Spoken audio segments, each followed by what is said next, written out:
Graça e paz, queridos.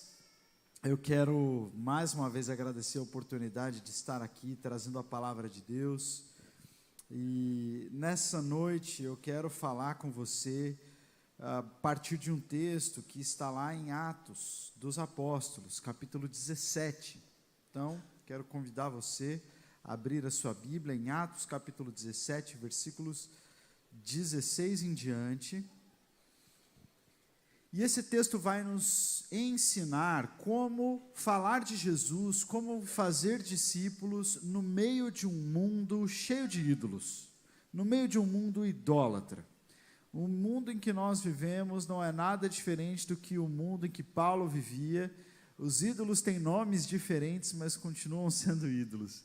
E nós vivemos numa cultura onde temos um grande desafio de comunicar a fé, de pregar o evangelho e de fazermos discípulos no meio de uma cidade, no meio de uma cultura que aceita os ídolos e está cheia deles. Então, esse texto vai contar para nós essa história e nós vamos aprender com Paulo como fazer discípulos em um mundo de ídolos, como pregar a palavra do Senhor Jesus em um mundo idólatra.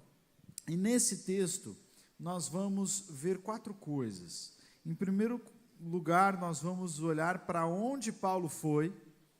Em segundo lugar, o que Paulo sentiu. Em terceiro lugar, o que Paulo viu. E em quarto lugar, o que Paulo fez. Então, essas vão ser as divisões da nossa reflexão: onde Paulo foi, o que Paulo sentiu, o que Paulo viu e o que Paulo fez. O contexto dessa história, vocês conhecem bem o discurso de Paulo lá em Atenas, mas o contexto dessa história é que eles estavam em viagem missionária e estavam descendo, passando por várias cidades da Grécia e depois passaram pela Bereia, e os seus discípulos, Tiago e Silas, haviam ficado na Bereia e Paulo desceu até Atenas. Então, Paulo, quando está aqui em Atenas, ele não estava a trabalho, né? Lembrando da palavra do pastor Alexandre mais cedo. Ele estava simplesmente passando pela cidade, esperando os seus amigos o encontrarem para que eles então seguissem no caminho proposto. Paulo se encontra lá e ele começa a olhar a cidade e ele começa a perceber os ídolos e a idolatria tão forte, tão patente, que ele precisou fazer alguma coisa. Mas nós vamos aprender isso pelo texto. Vamos ler Atos 17, a partir do versículo 16.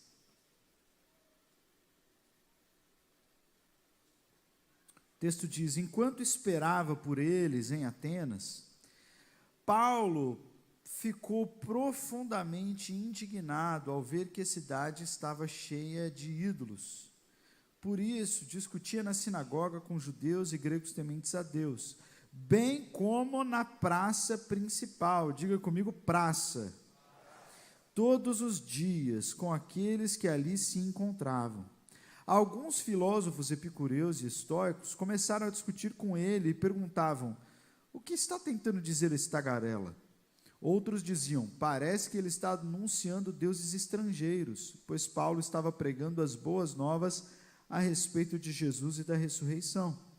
Então o levaram a uma reunião no Areópago, onde lhe perguntaram: podemos saber de que novo ensino é esse que você está anunciando?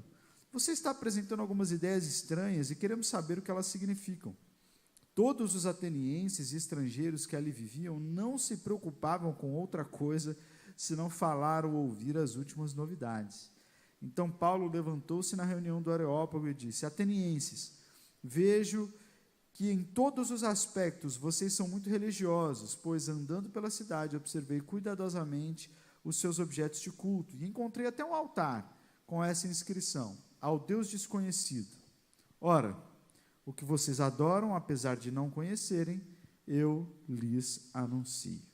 Então nós vamos parar por aqui, parar bem no comecinho do discurso, né? Mas nesse texto que nós já lemos, já há muito para se aprender.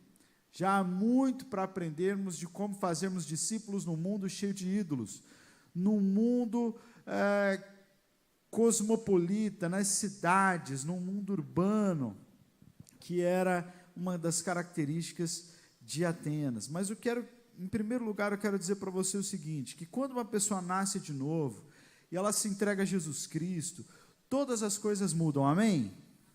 E a gente não está falando só coisas do nosso interior, do nosso coração, da nossa alma e do nosso espírito, mas a maneira como nós nos relacionamos com o mundo. Se você ainda não viu a revista de Cosmovisão, a revista da Escola Dominical de Cosmovisão, você vai aprender isso. Que quando o Senhor Jesus nos encontra, Ele nos muda de tal forma que a maneira como nós percebemos, avaliamos, interpretamos o mundo e o nosso lugar nele, tudo isso muda. Então, a nossa fé em Jesus, ela é interior, mas ela não é oculta. O que acontece muitas vezes é que a pessoa, ela acha e ela compra esse discurso do secularismo aí fora, de que, olha, se você é crente, se você acredita em Jesus, ok, isso é um problema seu, coisa de foro íntimo, é para você lá na ADBlu, lá na sua igreja, mas aqui no lugar de trabalho a gente não fala disso, né? Então a sua fé é privada, e então você não fala disso. Você quer falar de Jesus, você vai lá para a igreja, lá você fala, você canta, mas fora daquele lugar você não fala nada. Esse é o mundo em que nós estamos. Mas a nossa fé, apesar de ser interior, ela não é oculta, porque Jesus transforma tanto a nossa vida privada, quanto o nosso comportamento público. Nós que somos filhos de Deus, transformados pelo Espírito, nós somos diferentes daqueles que não possuem esperança, mas ainda assim vivemos numa cultura pagã, onde há ídolos por toda parte. Como é que nós fazemos para apresentar Jesus a um mundo assim? A melhor maneira é olhar para esse texto e perceber essas coisas. Em primeiro lugar, onde Paulo foi? O texto diz que ele estava em Atenas, e lá em Atenas esperando seus amigos. Paulo não estava numa viagem missionária, não era alvo do apóstolo Paulo pregar ali naquele lugar. Paulo estava numa boa, Paulo estava só sentado, olhando as coisas. Paulo não estava na lida, em hora útil ali. Mas não existe descanso para quem está no ministério, né? Não existe missionário de férias. Onde você está, você pode não ter ido lá com aquele propósito, mas quando você está servindo a Jesus, cada lugar é um lugar de ministração, cada situação é uma situação para você orar por alguém. Esses dias eu estava descendo para fazer um casamento, eu estava descendo no elevador, eu estava com terno, gravata, né? E aí uma pessoa parou assim no estacionamento e falou assim: "O senhor é pastor?" Eu falei: "Sou."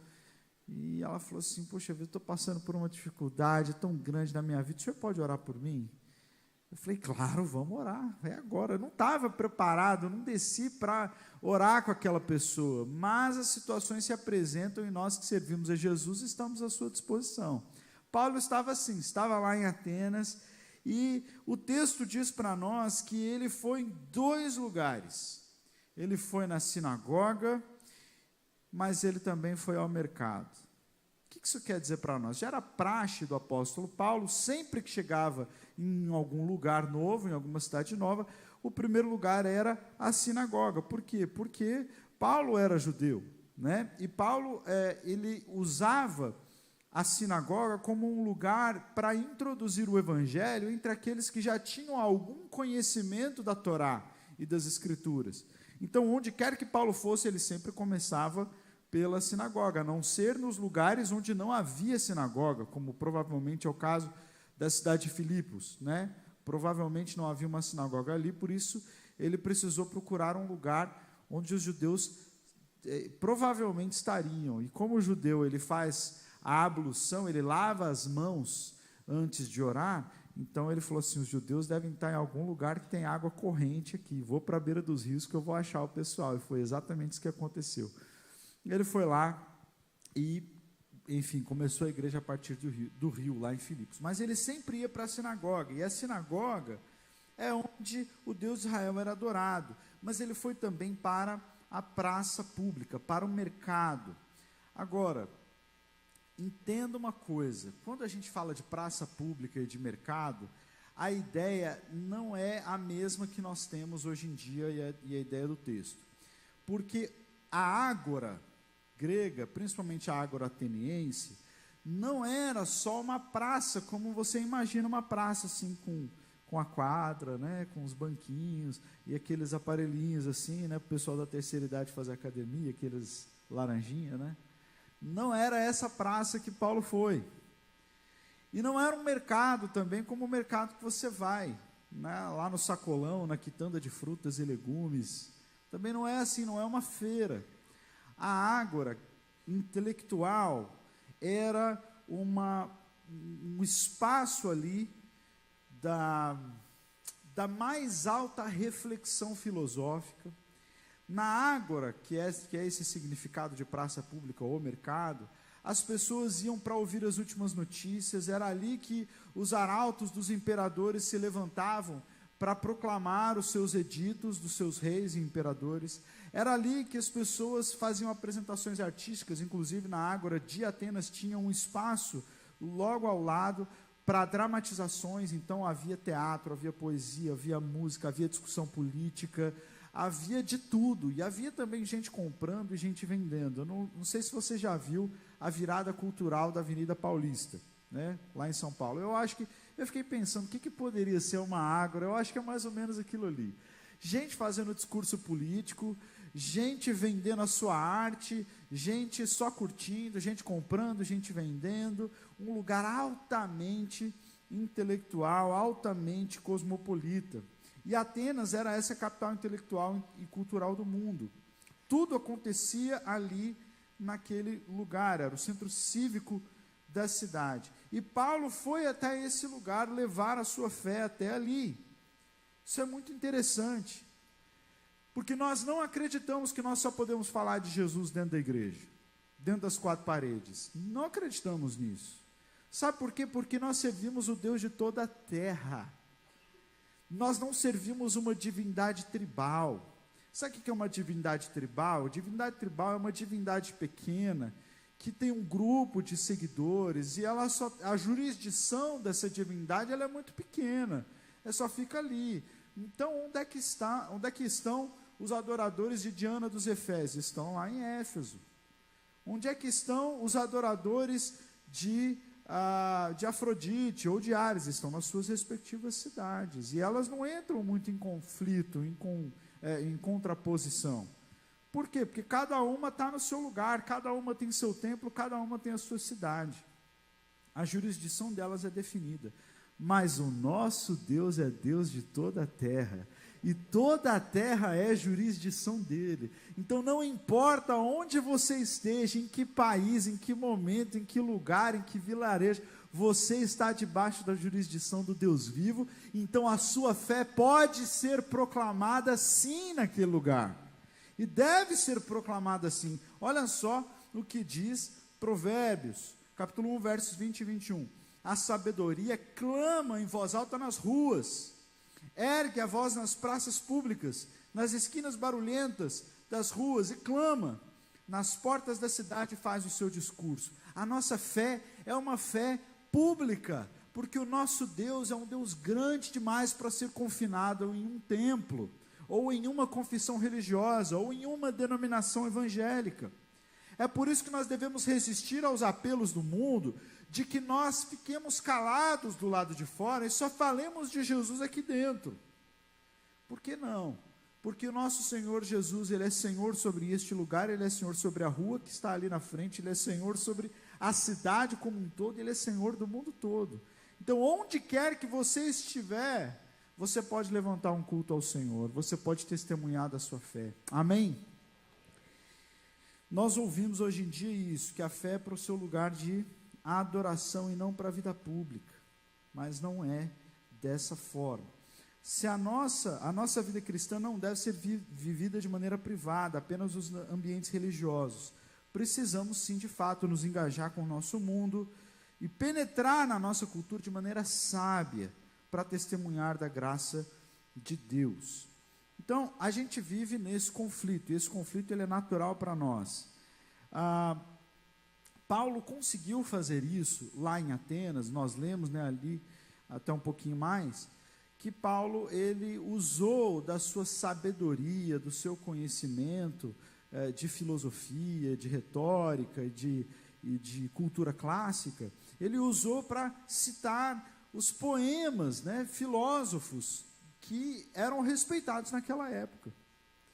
E aí você fala assim, não, mas Paulo é demais, né, cara? Paulo, ele, onde ele fosse, ele ia conseguir se virar, mas e eu? Como é que eu faço isso?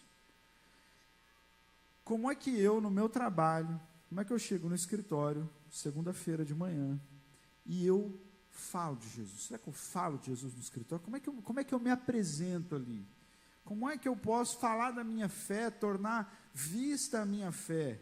Se eu estou num lugar onde às vezes eu não posso fazer isso, onde eu não vou ser bem visto. Eu gosto muito da história de Naamã. Vocês conhecem a história de Naamã? Naamã era aquele servo do rei assírio que tinha lepra. Então ele vai até Israel e fala com o profeta, falando assim, olha, eu fiquei sabendo por uma serva que o Senhor, o Deus o seu Deus pode me curar, então me diga o que eu tenho que fazer. E aí ele tem que mergulhar 7 vezes no Jordão, e aí, quando acaba e ele se vê curado, ele diz assim, está lá em 2 Reis 5, 17 e 18, e disse Naamã, já que não aceitas o presente, porque ele queria deixar um presente lá para o profeta, né? Já que não aceitas o presente, ao menos permite que eu leve 2 mulas carregadas de terra, pois teu servo nunca mais fará holocaustos e sacrifícios a nenhum outro Deus, senão ao Senhor. Mas que o Senhor me perdoe por uma única coisa. Quando o meu senhor, o meu chefe, vai adorar no templo de Rimon, eu também tenho que me ajoelhar ali, pois ele se apoia em meu braço, e que o Senhor perdoe o teu servo por isso. Olha só, o que esse texto está querendo dizer? Que a partir do momento que Naamã teve um encontro com Deus, ele teve que lidar com uma questão. Será que eu volto para a Síria? Porque agora eu conheci o Deus verdadeiro. Não é Rimon, não é o Deus da Síria. Eu vou ter que ficar aqui morando com o profeta, não vou mais sair daqui, porque senão a minha vida vai estar em risco. Não, mas eu não posso fazer isso, eu preciso voltar para lá, porque é o meu trabalho, eu sou primeiro-ministro do rei lá, eu tenho muita coisa para fazer. Só que ao mesmo tempo eu fui alcançado pelo rei de Israel, e parte do meu trabalho é entrar com o rei no templo idólatra, e me ajoelhar diante de um ídolo, e deixar meu braço de apoio para o rei. E agora, mas será que Deus vai ficar triste comigo? Eu tive uma experiência com Deus de Israel, agora eu sei quem é o Deus de Israel, eu não posso mais fazer isso. E aí ele fica numa crise. Sabe como é que ele resolve essa crise? Ele fala assim, deixa o teu servo carregar 2 mulas de terra, e eu vou levar terra daqui. E a criatividade de Naamã foi impressionante. Ele falou, eu não posso fugir da minha cultura, fugir do desafio de estar onde eu preciso estar. Eu não posso fugir e ficar dentro da igreja. Mas eu também não posso fingir que nada aconteceu comigo, privatizar a minha fé e viver lá fora como se nada tivesse acontecido. Também não posso. Então o que ele faz? Ele pega 2 mulas cheias, 2 cestas cheias de terra de Israel e leva com ele. Para quê? Para que essa terra fosse colocada na frente do altar de Rimon. E quando Naamã se ajoelhasse, ele estaria se ajoelhando em solo santo. Eu estou aqui, mas na verdade eu estou me curvando diante do Deus de toda a terra. Isso é sabedoria, isso é criatividade. Sabe por quê? Porque não existem respostas fáceis sobre a nossa interação com a cultura. Não existem respostas fáceis. A gente precisa levar as nossas crises para Deus e dizer, Deus, como que eu faço lá na minha faculdade? Como que eu faço no meu trabalho? Como que eu faço no almoço de domingo com a minha família que não te conhece? Como é que eu faço? Não tem uma resposta fácil, meu. Você vai ter que fazer igual Naamã, você vai ter que sentir a crise, ouvir Deus e dar um jeito. Eu lembro que quando eu estava na faculdade, eu sou fisioterapeuta, né? A minha primeira formação foi fisioterapia. E eu estava lá na faculdade e eu estava passando por um avivamento pessoal poderoso, muito forte. E eu queria ganhar todo mundo para Jesus, mas ao mesmo tempo a cultura da faculdade era totalmente inaceitável para mim, porque nas festas, as festas eram Babilônia pura, né? O pessoal bebia e bebia até cair, e era um ficando com o outro, era assim, era terrível, não dava para participar daquilo. Aí você não participa, você fica meio deslocado, entendeu? Então todo mundo me olhava assim como o crente, né, que não faz nada, e aí eles até ficavam me chamando, me dando apelidos. Eu chegava, eles falavam assim: ei, Cordeiro de Deus, que tira o pecado do mundo. Fala, Jesus, e aí, Jesus, isso aqui, tal. Eu lembro uma vez a gente sentados assim, eu e alguns garotos, passou uma menina bonita, todo mundo olhou, aí um deles virou para mim e falou assim: você não, Jesus, você não pode. E eu falei: Deus, como que eu posso fazer para ganhar os meus amigos? Aí eu lembro que a lista de chamada era afixada na parede do lado da porta. Aí eu peguei meu telefonezinho lá, um dos primeiros que tirava foto, e bati a foto, e comecei a orar pelos meus amigos. Eu falei: Senhor, eu sei que algum desses aqui vai se abrir a tua palavra, me mostra quem, fala quem, Senhor, me ajuda. E aí eu comecei a orar pelos meus amigos, e Deus me deu uma estratégia como a de Naamã. Eu falei assim: eu vou agora, quando tiver uma festa, se ela for de aniversário, eu vou nessa festa, para honrar o aniversariante. Mas eu não vou sozinho, eu vou levar 2 ou 3 da minha célula comigo, né, do meu pequeno grupo, para não falarem, né, para não manchar meu testemunho cristão. Eu vou chegar cedo na festa, porque o pessoal ainda não começou a beber, ainda está um ambiente civilizado, né? E eu vou orar pelo aniversariante, vai ser assim. Aí eu comecei a ir nas festas de aniversário. Toda festa de aniversário, eu era um dos primeiros a chegar. Aí o pessoal: Jesus, chegou Jesus, chegou Jesus.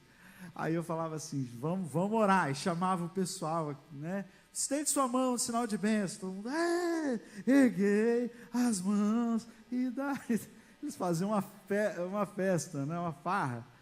E aí eu falava: Deus, em nome de Jesus, estamos aqui com fulano, ele nasceu no teu coração, e nós oramos para que a tua glória se revele a ele, que esse ano seja o ano dele encontrar o Senhor, em nome de Jesus, amém. Aí todo mundo batia palma, eu abraçava todo mundo e ia embora.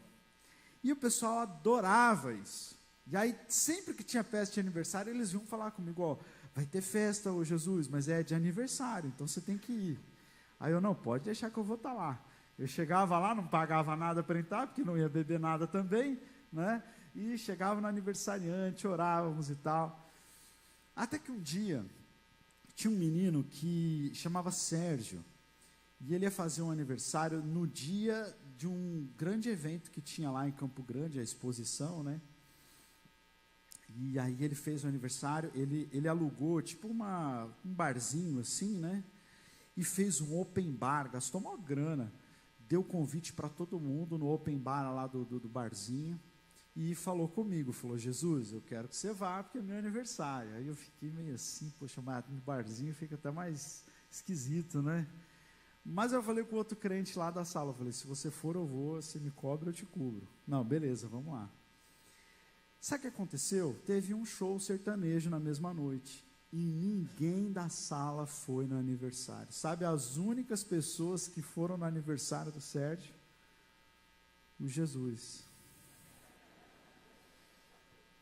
E aí eu orei com ele, e a gente ficou, e ele ficou muito triste, coitado. Ele: cara, eu gastei uma grana, os caras vêm aqui nesse barzinho todo final de semana, eles iam consumir tudo de graça hoje, sabendo que é meu aniversário, não me deram nem satisfação. E vocês que nunca entrariam num lugar desse, vieram até aqui só por minha causa. Falei: agora eu sei com quem que eu posso contar na minha vida. Falei: ó, testemunho. Mais tarde, o Sérgio foi um desses que entregou a vida a Jesus.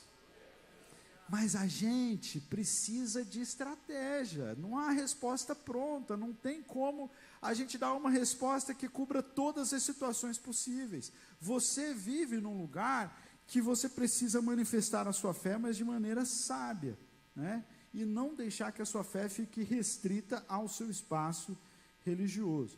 Mas isso é onde Paulo foi. Paulo foi ao mercado, Paulo foi para a vida pública, e eu e você precisamos levar a nossa fé para a vida pública. Segundo, o que Paulo sentiu? O texto diz para nós que Paulo ficou indignado ao ver aqueles ídolos. A palavra indignado aqui no texto é a palavra paroxis. Significa literalmente a pessoa está a ponto de ter um ataque, literalmente transtornado. É a mesma palavra usada no Antigo Testamento grego, na Septuaginta, para falar de quando Deus se irava contra a idolatria. Então não é um ciúme mesquinho e opressivo. Nós estamos falando de outra coisa. Sabe quando você ama muito uma pessoa e você está vendo ela por um caminho que vai ser terrível e ela vai quebrar a cara e você fica indignado, você não consegue dormir, você tem que fazer alguma coisa, mas a vida não é sua e você não tem o que fazer. Este sentimento paroxis, é isso no que Paulo sentiu. Eu senti isso uma vez, que eu me lembro bem, e esse testemunho é bastante interessante, eu não sei se eu já compartilhei aqui ou não, mas uma vez, ainda lá em Campo Grande, um jovem falou assim para mim: pastor, você pode ir comigo até a casa de uma moça, irmã de alguém do meu pequeno grupo, porque ela precisa muito de oração. E eu falei: não, vamos lá e tal. E era uma casa bem distante, bem na periferia da cidade. A gente chegou lá, e quando nós chegamos, nós já podíamos sentir aquela presença maligna, sabe? Opressão, um lugar opresso. E aí eu já entrei orando assim e tal, e eu falei para a moça, eu falei: olha, muito prazer, a gente veio aqui para orar com você. Me conta a sua história, né? Por que você pediu para que a gente viesse orar? Ela falou: sabe o que é, pastor? Eu tenho um namorado, mas o meu namorado, ele foi embora, porque a ex-namorada dele fez um trabalho para ele e foi embora. Aí o que aconteceu? Eu fiz um outro trabalho, daí ele voltou para mim. Só que daí ela fez um trabalho mais forte ainda. Aí ele voltou para ela. Aí eu peguei também, fiz um trabalho mais forte ainda. E ele voltou, pastor, glória a Deus. Ele falou assim, né? Ele voltou para mim. Mas aí ela fez um negócio lá, que para eu desfazer, ele foi embora, né? Para eu desfazer, eu ia ter que gastar tanto dinheiro, era muito caro. E aí minha irmã falou que o pastor vinha orar de graça. Então eu chamei o pastor, falei: obrigado pela parte que me cabe, né? Mas a mulher presa por ídolos, por demônios. Imagina o coitado do cara, né, bicho? Ping-pong do capeta, né? De um lado para o outro, de um lado para o outro. Eu falei assim: olha, eu vou te falar de Jesus. Jesus quebra toda a maldição. Eu não estou falando que Jesus vai trazer seu namorado de volta, mas Jesus é o que vai fazer esses sentimentos que você tem, de medo, de angústia, de coisa batendo, que ela começou a falar, gente, do que acontecia na casa dela, parecia filme de terror. Eu falei: você vai confessar o nome de Jesus, você vai entregar a sua vida a Jesus para que você seja salva. E aí nós ficamos ali um tempo, depois ela ficou possessa por demônios, nós ficamos mais um tempo ali para ela ser liberta. Quando nós estávamos indo embora da casa, ela falou assim: sabe, pastor, eu não sei porque que essas coisas acontecem comigo, eu sou uma pessoa de tanta fé. Eu falei: é verdade. Ela falou: deixa eu te mostrar, pastor. Aí ela me levou numa salinha assim, abriu a porta, mas aquilo era um santuário. Eu nunca vi tanta imagem junta num lugar só. Tinha imagem grande, imagem pequena, imagem de todas as religiões que você imaginar. Tinha vela acesa, vela preta, vela vermelha, que imagino que ela deve ser flamenguista, né? O que deve piorar também muito, né? E tinha tanta coisa, tanta mandingazinha, tanta coisinha feita, que eu falei assim, meu Deus, essa mulher está mais presa do que eu imaginava. E ela, assim, devia ter um Jesus em algum lugar, mas eu não vi. Eu vi, devia ter Playmobil também, acho que eu vi um Playmobil, e vi também daquele carinha do Senhor dos Anéis, né? Que teve uma reportagem sobre isso, a mulher orava achando que era a imagem de Jesus e era o carinho do Senhor dos Anéis. Enfim, quando eu olhei aquilo ali, eu falei, meu Deus, o trabalho aqui vai ser muito mais difícil do que eu imaginava. Essa mulher está presa pelo diabo, presa. E eu fui embora daquela casa dizendo assim, Senhor, me ajuda a ajudar essa mulher, quebra no coração dela a dependência que ela tem desses ídolos, essa fé mal orientada. E eu voltei, isso ficou assim no meu coração, esse peso por muito tempo. Sabe o que acontece?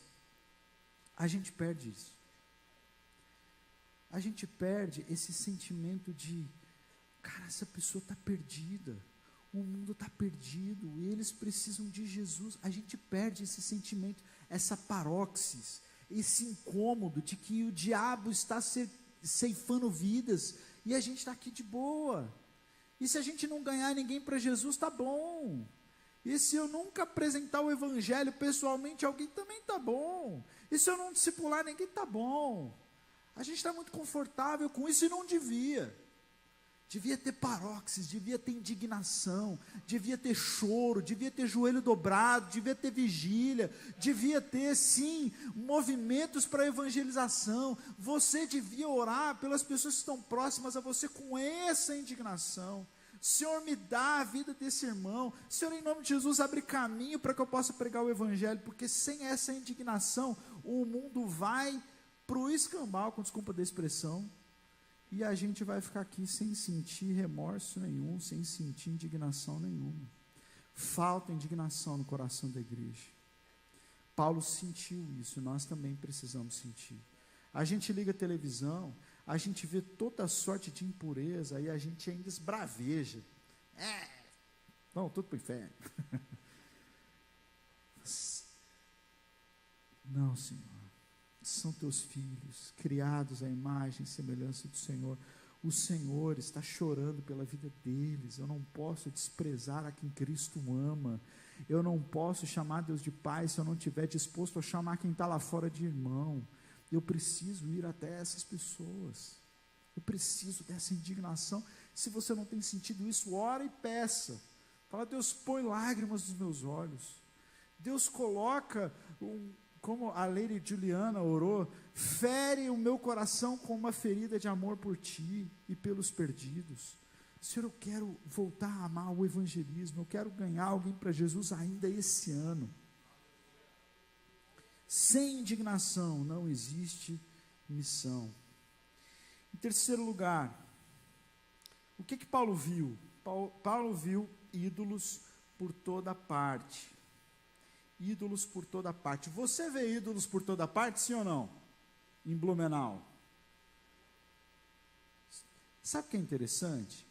Porque quando eu falo ídolos aqui, eu não estou falando de estátuas, não estou falando de imagens, não estou falando de coisas assim, porque essas coisas são autoevidentes. É óbvio que a gente vê essas coisas, mas ídolos não são necessariamente só essas coisas.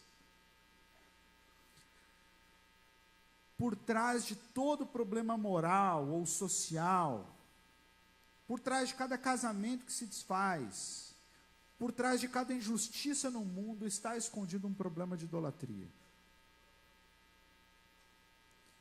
Então agora comece a pensar nos problemas morais e sociais que você vê na cidade. Comece a pensar nos casamentos que estão se desfazendo. Comece a pensar nas injustiças que nós vemos diariamente. Todos estes problemas são problemas de idolatria no final das contas. E às vezes a gente não percebe.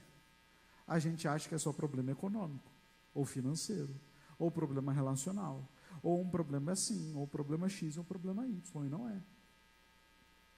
Olha só que interessante, quando o texto diz que Paulo viu ídolos por toda parte, ele não usa a palavra grega blefos, que é de ver.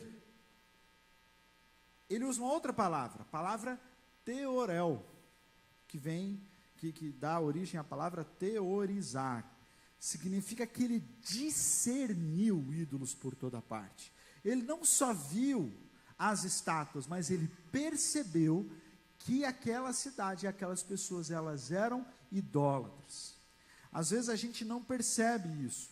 Eu me lembro de uma coisa muito interessante que o Tim Keller escreveu no livro dele, Deuses Falsos, que ele fala assim, a gente lê o Antigo Testamento falando daqueles deuses que exigiam sacrifícios infantis, né, como Dagon, e ficava com as mãos incandescentes, aquecia a barriga com fogo, e ele ficava todo incandescente e colocavam as crianças para morrerem nas mãos incandescentes de Deus.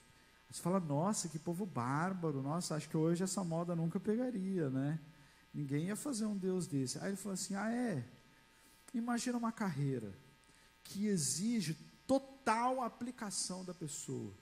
E aí a pessoa tem que trabalhar todos os dias, virar um workaholic, o cara tem que deixar a família de lado, o cara tem que sacrificar os fins de semana com a família para se dar bem na carreira, ele tem que trabalhar longas horas, porque ele tem que subir na escala do sucesso, ele tem que pisar na cabeça dos outros, e ele vai, e quando ele chega lá, ele perde a esposa, ele perde a família, ele perde a admiração dos filhos.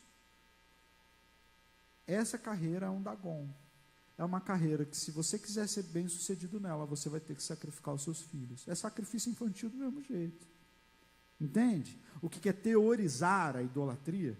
Você teoriza, você percebe que a idolatria está por detrás de várias coisas que nós julgamos serem boas. E, na verdade, idolatria, a gente fala, ídolo, nossa, é um negócio ruim. Não. As coisas boas, elas têm um potencial muito maior de se tornarem ídolos do que as coisas ruins. Nesse livro mesmo, Tim Keller diz o seguinte, o coração humano toma coisas boas, como uma carreira profissional bem-sucedida, o amor, bens materiais e até a família, e os converte em coisas essenciais. O nosso Deus as endeusa como centro da nossa vida, porque conforme pensamos, eles são capazes de nos dar significado e segurança, proteção e realização, se as alcançarmos. Então o ídolo promete tudo isso, mas nunca entrega. O ídolo promete tudo isso e não entrega. Então as pessoas estão fazendo isso com as suas carreiras profissionais, estão fazendo isso nos seus relacionamentos amorosos, estão fazendo isso no desenvolvimento pessoal. A gente já falou dos coaches aí, né, e tal. Só que acaba num buraco sem fundo, porque são ídolos, e o ídolo nunca vai entregar, o ídolo promete e não entrega. Então nós estamos vivendo, veja bem, nós estamos vivendo num mundo cheio de ídolos, cheios de narrativas mentirosas, e o Senhor Jesus está nos dando a chance de conviver com pessoas que acreditam nessas coisas, e nós precisamos ter a coragem e a ousadia espiritual de dizer para essas pessoas que essas narrativas, elas são falsas, que o único que pode satisfazer o desejo por algo a mais é o Senhor Jesus e o Espírito Santo. Por último, o que Paulo fez? Ele pregou sobre Jesus e a ressurreição. Ele foi exatamente no ponto mais forte da mensagem cristã, a ressurreição. É muito interessante isso, porque quando chegou o momento de Paulo pregar, ele começou a pregar, e ele pregou em dois momentos aí. Primeiro ele estava pregando na ágora, e ele fez isso de modo tão respeitoso. Isso é importante para nós também nos lembrarmos, que senão a gente entra numa rota de colisão com o mundo e com a nossa cultura, e as pessoas não nos ouvem, não é porque nós não temos algo a dizer, é por causa de como nós falamos. Paulo falou de uma maneira tão agradável, de uma maneira tão respeitosa, denunciando a idolatria deles, que eles convidam Paulo para falar dentro do Areópago, que é o templo do deus Ares. Então ele foi convidado para pregar no Areópago, e lá no Areópago ele começa a dizer, olha, vejo que vocês são muito religiosos e tal, vocês têm esse respeito pelo Deus que vocês não conhecem. E aí ele começa a falar sobre Deus, e ele fala sobre Jesus. E ele fala sobre Jesus, ele fala sobre a sua morte e a sua ressurreição. Espera aqui comigo. Por que que isso é tão importante naquela cultura? Que Paulo tocasse nesse ponto. Porque se Paulo simplesmente falasse sobre Deus, que Deus criou todas as coisas, e não entrasse na encarnação em Jesus Cristo, na ressurreição, ele seria mais bem aceito. Porque havia na filosofia neoplatônica daquela época, né, ou platônica, aquela ideia, aquela dualidade da matéria com o espírito. Lembram disso? Já, em algum momento da história vocês ouviram falar sobre isso, né? Que os gregos achavam que a alma desejava ser livre, aquilo que é imaterial é o que é verdadeiro e bom, e o seu corpo é mau, é uma cadeia, é uma prisão. Então o corpo é a prisão da alma. A alma está tentando se libertar do corpo. É isso que eles acreditavam. Aí Paulo chega e fala de um Deus que entrou na prisão, né? Que se encarnou. Aí eles falam, isso não faz sentido nenhum. Não faz sentido nenhum. Aí Paulo fala, não, mas ele não ficou lá para sempre, ele morreu. Aí os gregos, ainda bem, né? Porque aí libertou, ele voou para longe, virou luzinha, né? No espaço. Então, mas depois de 3 dias ele ressuscitou. Pô, esse Deus de vocês não faz sentido. Paulo não deixou de fora aquilo que era mais ofensivo da fé cristã para a vida daquelas pessoas. Paulo poderia ter apresentado o Jesus colegão, o Jesus progressista, o Jesus que morreu simplesmente como alguém que lutava pelos pobres e foi marginalizado pelo Estado. Jesus poderia ter sido apresentado como Jesus que morreu, mas ele morreu porque ele estava lutando pelos oprimidos contra os grandes detentores de capital. Tem muitas versões de Jesus, vocês já ouviram essas, né? Que Jesus era apenas um revolucionário, um sábio, e a galera adora isso, bebe de litrão esse Jesus aí fora na nossa cultura.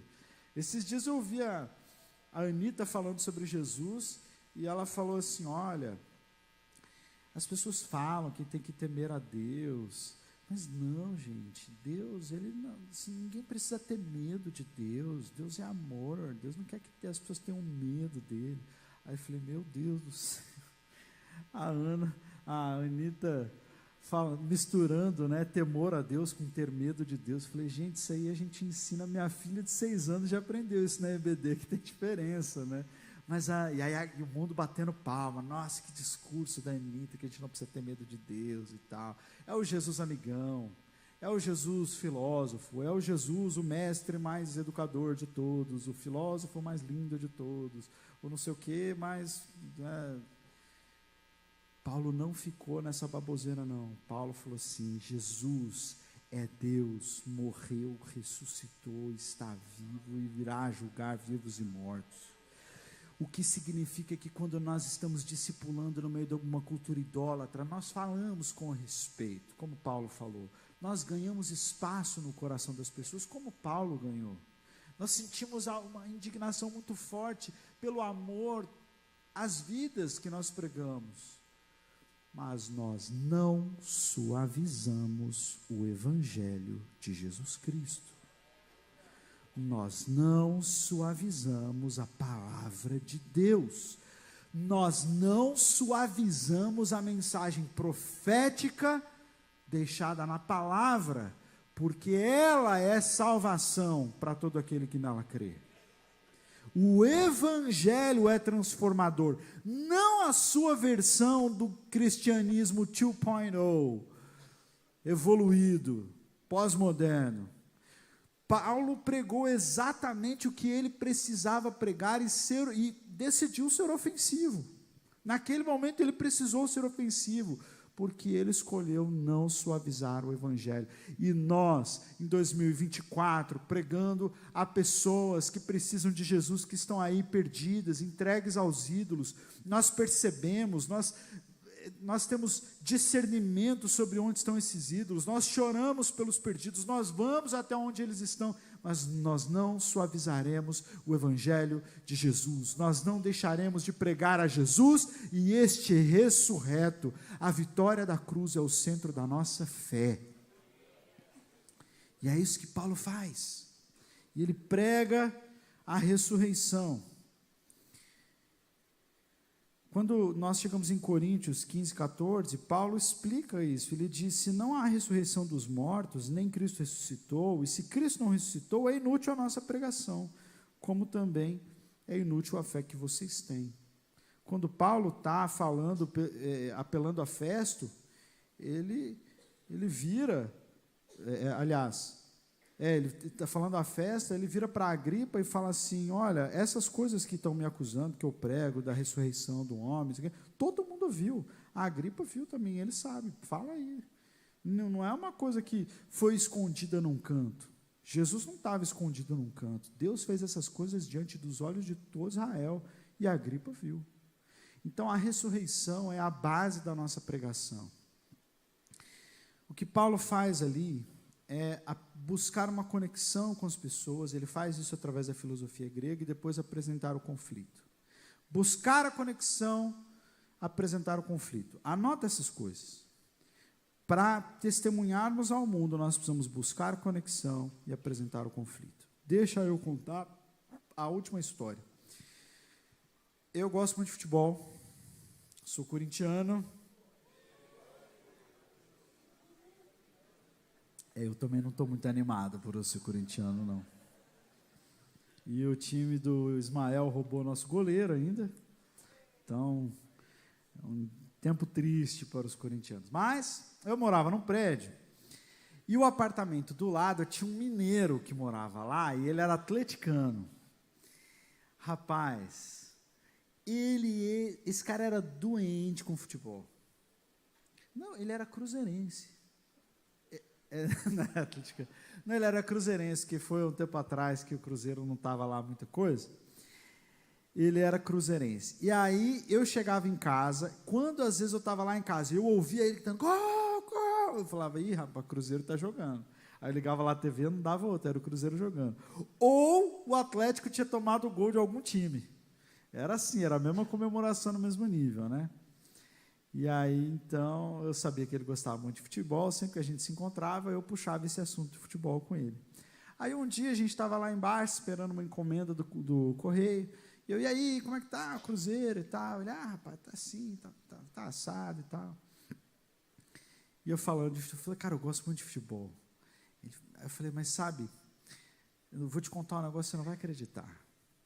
Aí ele falou: o quê? Ele falou assim: cara, teve um dia que o meu amor pelo meu time foi colocado à prova. Ele: como é que foi? Eu falei assim: olha, era dezembro, o ano 2012, um jogo que talvez nunca mais se repetirá na história, a final do Mundial, né? Corinthians e Chelsea. E eu doido para assistir aquele jogo. Poxa, era o jogo da vida. E aí eu estava olhando na escala de pregação, nós temos vários cultos no domingo, né? E o jogo era domingo às 8 da manhã, e às 8 da manhã eu estava escalado para pregar. Culpa do São Paulino que fez a escala, né? Que eu tenho até hoje, eu tenho certeza que ele fez de propósito. Ele fala que não, né? Mas ele não queria me deixar assistir o jogo, aquele filisteu. Aí meu pai até brincou comigo: cara, não, você não quer trocar comigo, você vai, assiste. Eu falei: pai, parece, perdeu o privilégio de pregar a palavra por causa do jogo, depois eu vejo o jogo. Aí eu fui para a igreja, e aí, né, foi muita oração, muita intercessão aquele dia, assim, eu fui, e eu lembro que eu pregando, de repente passa o meu amigo que também era corintiano lá atrás, assim. Aí eu até perdi o fio da meada da pregação, né? Oh, glória a Deus, aleluia, louve, sei lá, né? E aí eu fui pregar e não assisti o jogo.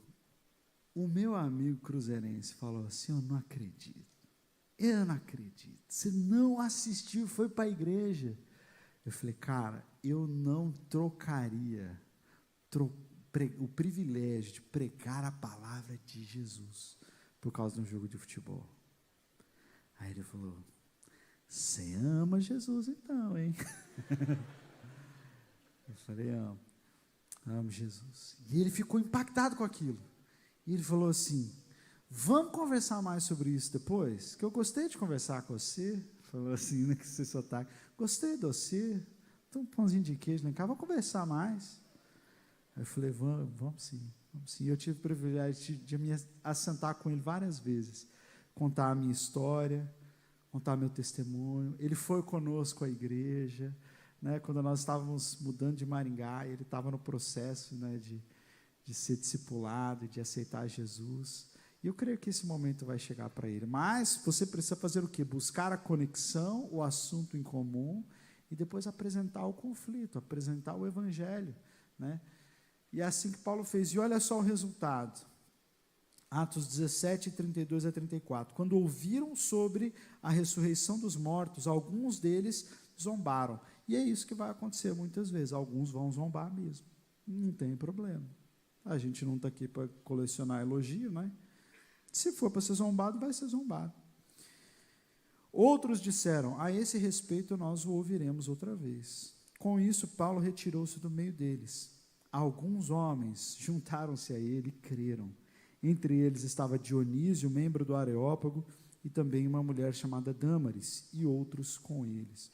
Veja só os frutos de uma passagem por Atenas. Uma passagem que nem era viagem missionária, nem era para ter pregação. Paulo estava no dia de folga, mas ele viu os ídolos, e ele se indignou, e ele falou: eu não posso deixar essas pessoas dessa forma. E ele pregou. Alguns zombaram, mas ele saiu dali com Dionísio, saiu dali com Dâmaris e muitos outros, e a primeira igreja cristã foi fundada em Atenas naquele dia. Quando nós nos colocamos nos lugares públicos, quando nós não nos envergonhamos da mensagem, quando nós sentimos indignação pela alma dos irmãos, quando nós expomos os ídolos pela mentira que são, e quando pregamos o evangelho completo, sem diluí-lo, sem torná-lo mais palatável para o paladar do mundo, o Senhor vai conosco e nós teremos grandes frutos. Amém? Quero orar com você, nós já estamos encerrando. Feche seus olhos. Pai querido, nós te louvamos e te agradecemos, ó Deus, porque o Senhor é bom. O Senhor tem nos falado nesses dias, ó Pai, sobre a nossa tarefa de ganhar pessoas e discipulá-las, ó Deus. E nós entendemos que nós só podemos fazer isso no poder do Teu Espírito. Senhor, diante dessa palavra, nós oramos para que nós consigamos fazer como Paulo, ir onde Paulo foi, que é no lugar público, ver o que Paulo viu, os ídolos, sentir o que Paulo sentiu, indignação, e fazer o que Paulo fez, pregar o evangelho de Jesus. Pai, não será fácil, para nós é sempre uma crise, porque nós não sabemos por onde começar, se a gente dá um livro para o nosso amigo, se a gente chama para ir para a igreja, se a gente, Deus, mas nos dá uma estratégia, como o Senhor deu para Naamã, como o Senhor deu para mim lá na faculdade, nos dá estratégia para alcançarmos cada um dos nossos amigos e familiares, nos dá as palavras certas. Deixa, Pai, que nós possamos comunicar o evangelho com amor, para ganhar espaço no coração das pessoas e não para fechar portas. Não deixa, Senhor, que a gente seja aquele crente chato, ó Deus, que não sabe equilibrar o amor com a indignação.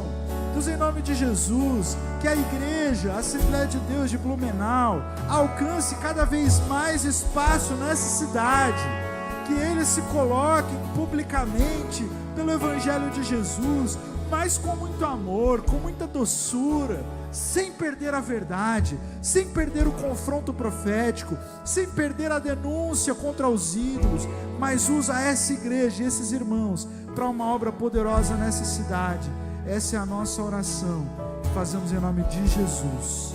Amém e amém.